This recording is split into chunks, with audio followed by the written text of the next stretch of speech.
Hello दोस्तों, स्वागत है आपका हमारे यूट्यूब चैनल सोशियोलॉजी क्लासेस में। तो आज हम देखने वाले हैं कुछ महत्वपूर्ण प्रश्न। तो आइए देखते हैं। आज का पहला प्रश्न है, निम्नलिखित में से जाति के राजनीतिक गतिशीलता के कौन से प्रकारों का रुडोल्फ एंड रुडोल्फ ने उल्लेख किया है?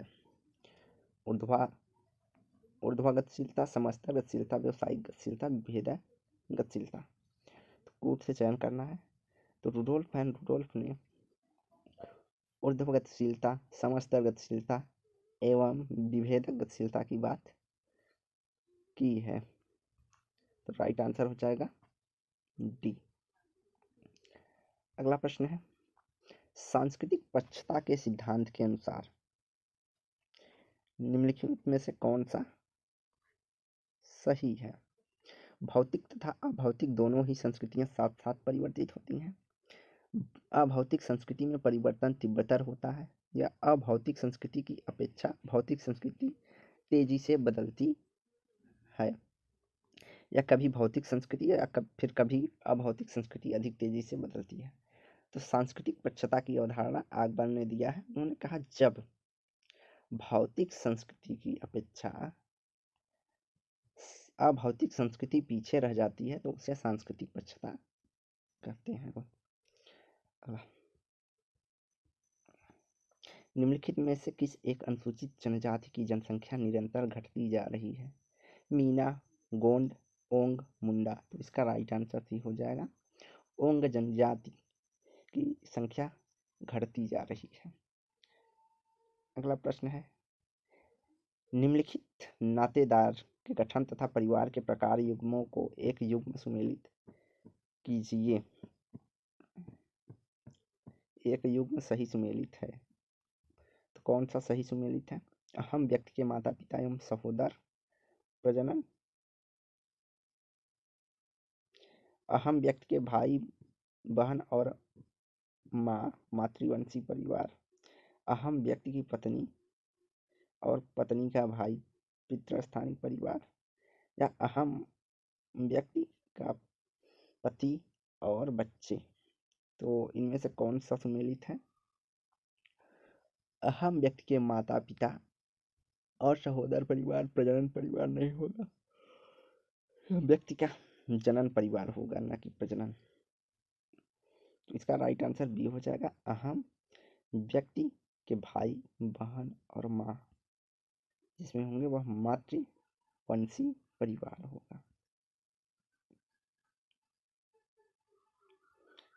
अगला प्रश्न है, वह सामाजिक समूह जिसमें आमतौर से निश्चित क्षेत्र, बोली, सांस्कृतिक समरूपता तथा एकताकारी सामाजिक संगठन हो उसे कहते हैं। तो वह सामाजिक समूह जिसमें आमतौर पर निश्चित क्षेत्र, बोली, सांस्कृतिक समरूपता तथा एकताकारी सामाजिक संगठन होता है, तो उसे जनजाति के रूप में हम देखते हैं। अगला, एक समाज को जिसकी विशेषता की अपेक्षा द्वितीय समूह अंतःक्रिया प्रतिमानहीनता जिसकी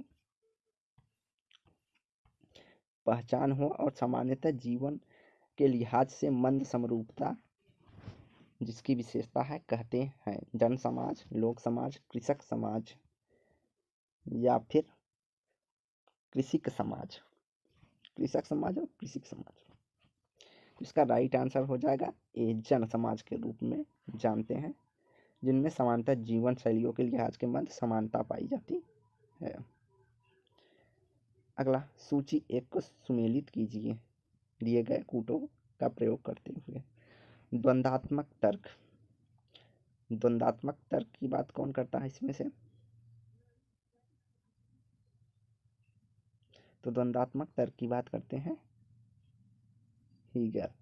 सामाजिक गतिकी की बात अगस्त काम्टे करते हैं। एक रेखीय उद्विकास की सिद्धांत हर्बर्ट स्पेंसर करते हैं। अधिसावयवी सिद्धांत मॉर्गन करते हैं।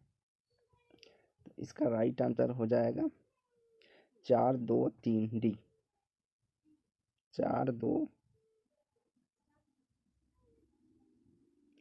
4 2 3 1। अगला,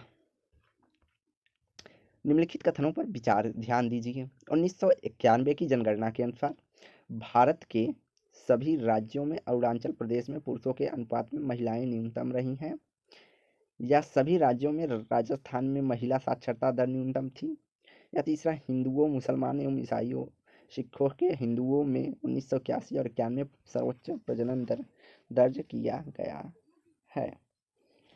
तो इनमें से कौन से कथन सही है? 1991 के जनगणना के अनुसार 1900 जनगणना के अनुसार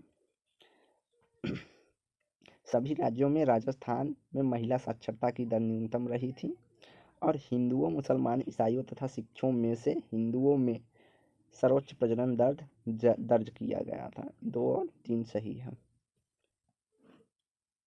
अगला, भारत में 1901 से प्रति 1000 पुरुषों पर महिलाओं की क्या संख्या थी? 927, 967, 972 या 976? तो इसका राइट आंसर सी हो जाएगा। 1901 में 972 है। वर्तमान में यह संख्या लगभग 940 है, और कहीं कहीं पे 124 तक है। अगला, महाराष्ट्र में पाए जाने वाले जनजातीय समूह हैं कंटककारी, कोरकू, मरिया गोंड, कोलम, कोरकू, पौरा, कटकरी, मरिया गोंड, राठौर, या अगला है कटकरी, कोलम, मारिया गोंड। तो इसका राइट आंसर बी हो जाएगा। कोलम, कोरकू, पौरा महाराष्ट्र में पाई जाने वाली जनजातियां हैं। प्रजनन के निम्नलिखित मापों में से किस एक की गणना एक जनगणना के लिए केवल आयु एवं लिंग के आंकड़ों से की जाती है?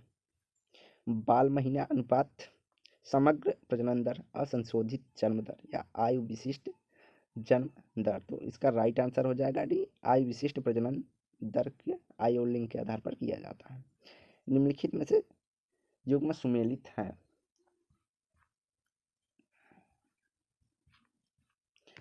आयु के साथ मृत्यु दर के विचरण जे आकृति के वक्र का निरूपण करता है। विकसित देशों की विशेषता है।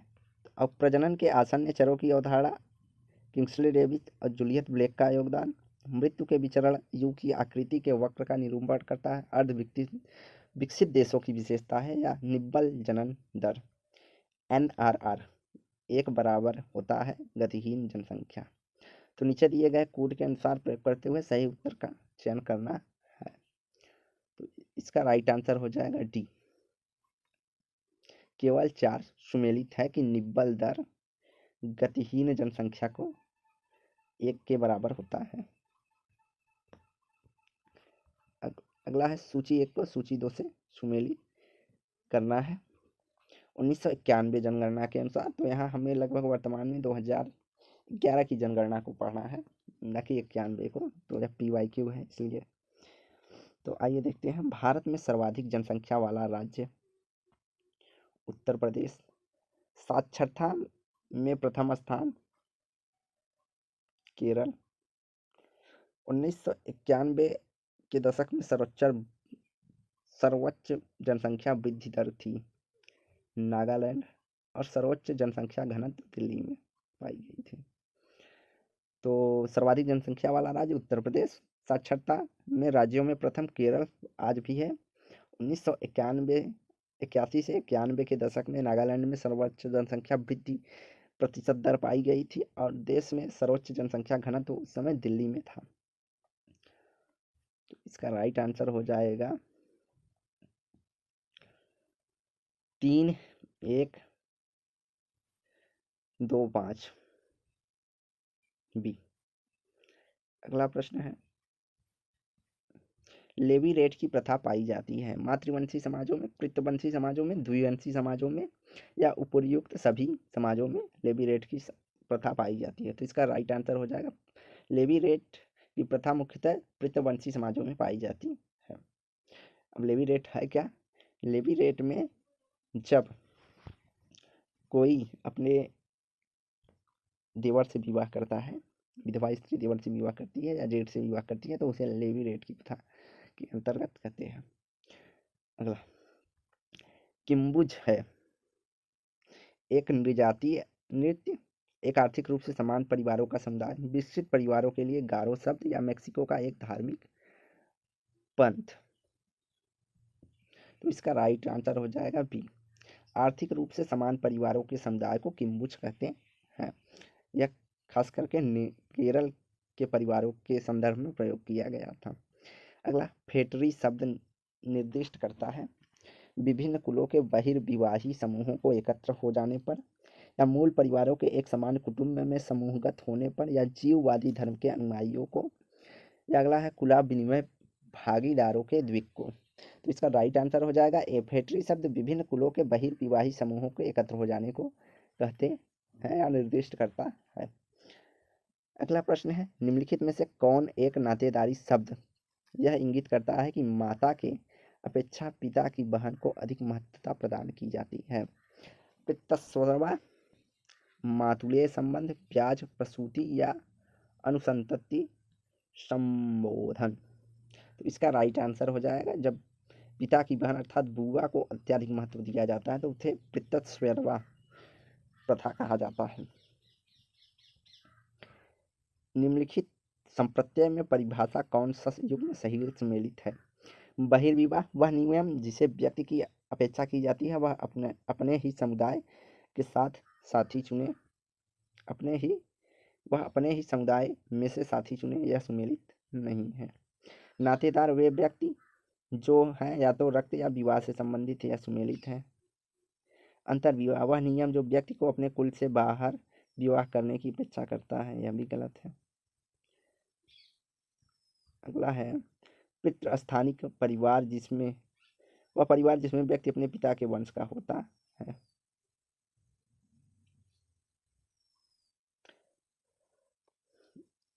तो यह भी गलत है। यह पितृवंशी परिवार की विशेष वो है परिभाषा। तो राइट आंसर इसका बी हो जाएगा कि नातेदार वे व्यक्ति होते हैं जो रक्त या विवाह से संबंधित होते हैं। केवल नातेदार की परिभाषा सही है। इसके अलावा यह अंतर्विवाह की विशेषता है, यह बहिर्विवाह की विशेषता है और यह हम बता चुके हैं पितृवंशीय परिवार की परिभाषा है। अगला दोहरी वंशानुक्रम व्यवस्था में व्यक्ति संपत्ति का दाय पता होता है पिता के मातृवंशी संबंधियों तथा माता के पितृवंशी संबंधियों से दाय। अगला है पिता के पितृवंशी संबंधियों तथा माता के मातृवंशी संबंधियों से। अगला है पिता के पितृवंशी और मातृवंशी संबंधियों से। अगला है माता के मातृवंशी एवं पितृवंशी संबंधियों से। तो दोहरी वंशानुक्रम व्यवस्था कैसे जुड़ी है यह पूछ रहा है। तो इसका राइट आंसर बी हो जाएगा। दोहरी वंश व्यवस्था में पिता के पितृवंशी संबंधियों तथा माता के मातृवंशी संबंधियों से संपत्ति की प्राप्ति होती है।